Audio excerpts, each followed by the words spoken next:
I'm going to drill this morning with my Simon X ball machine. I'm going to do what I call a 3-in-1 drill. I call it that because it's 3 different shots with one ball machine setting. I created this drill because I wanted to drill these overhead shots, but if you hit too many of those overhead shots in a row, it will kill your shoulder.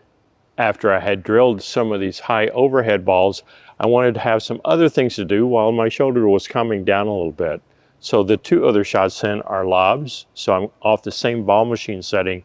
I'm going to be able to practice my lobs. Now we probably aren't hitting those a ton during the game, or we shouldn't be, but we still need to stay fresh on them. We still need to periodically drill those, and so that's one of the other shots. The 3rd shot then is a drive or a drop, mimicking a return serve or maybe a 3rd shot, and I could either drive or drop either one of those. So we're going to be further back on the court on the baseline, hitting those longer balls. Here's how this is going to work. I'm going to start off on the baseline and hit 5 drives or 5 drops, whichever you want to do is fine. After that 5th shot, I'm going to slide forward a little bit and hit 5 lobs.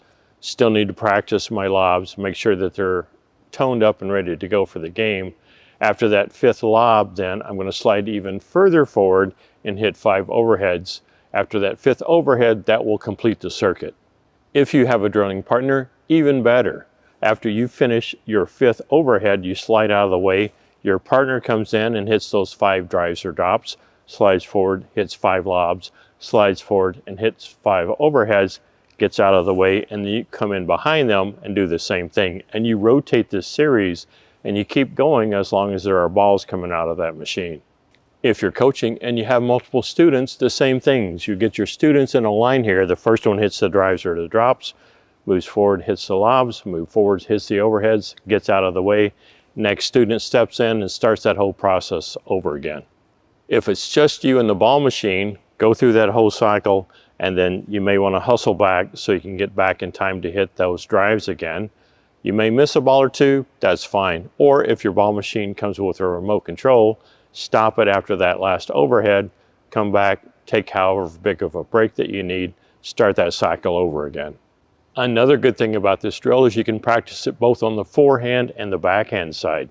So 5 forehands, driving or dropping, 5 forehand lobs, 5 forehand overheads, and then do it on the backhand side. So then I would have to practice my backhand drive or drop, my backhand lob, and those backhand high balls.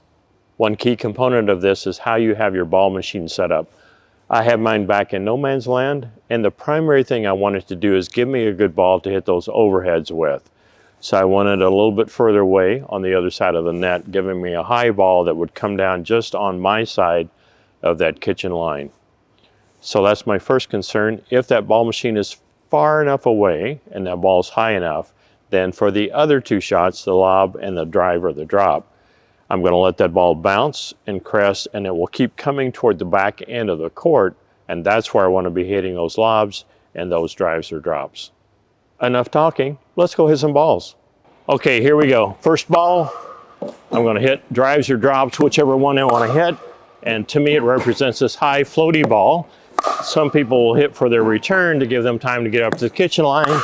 Ball's moving slower horizontally and bouncing higher. I just want some practice hitting those. That was number 5. Now I'm going to slide over and hit 5 lobs. I want these balls coming out of the machine with enough time in between them to give me time to see where this ball goes when I lob it. Did it fall in or out? And do I need to make an adjustment before I hit that next one? That was number 5. Slide forward and hit these overheads. And this is the hard part of this drill, which will wear your shoulder out. That was number 4. Left hand up by the ball, that was number 5. So now I can run around and start this drill over again. Go back to the beginning. I may miss a ball or 2 that comes out while I'm running back there. If I have a drilling partner, they slide in, I get out of the way. After I hit that 5th overhead, they come and do their 15, and while they're doing that, I'm getting back there ready to start my rotation as soon as they're done. If you have students and you're coaching, it's a good drill for them because you can line them up back there and have them run through a variety of shots, coach them on what they did well or not so well, and just keep them rotating through. One of the big points of this drill was I wanted to be able to practice those overheads, but that's really tough on the shoulder if you're hitting them hard, and you should. So get up here and hit those 5, and then I'm filling in that gap between those 5 overheads with other shots, that driver drop and those lobs. I want to practice those lobs as well. So I get a lot of practice in with shots that I may not use a ton during my day or during my game. Those are all on the forehand side. Same thing on the backhand side. I'm not going to record that, but use your imagination. So I would use those 5 drives or drops off the backhand side, 5 lobs off the backhand side, and then those high balls, I would practice hitting those high balls up on that backhand side. I didn't talk about mechanics while I was hitting those balls. I have other videos for those. I'll put the links to those videos in the description box below. So how to hit forehands and backhands well, videos for that. How to hit lobs off the forehand or backhand side, videos for that. And then how to hit those forehand overhead shots or those high backhand shots, I have videos for those. Links for all of those are in the description box below. As always, thank you for watching. If you haven't subscribed yet, please do so. I would appreciate it. Thank you.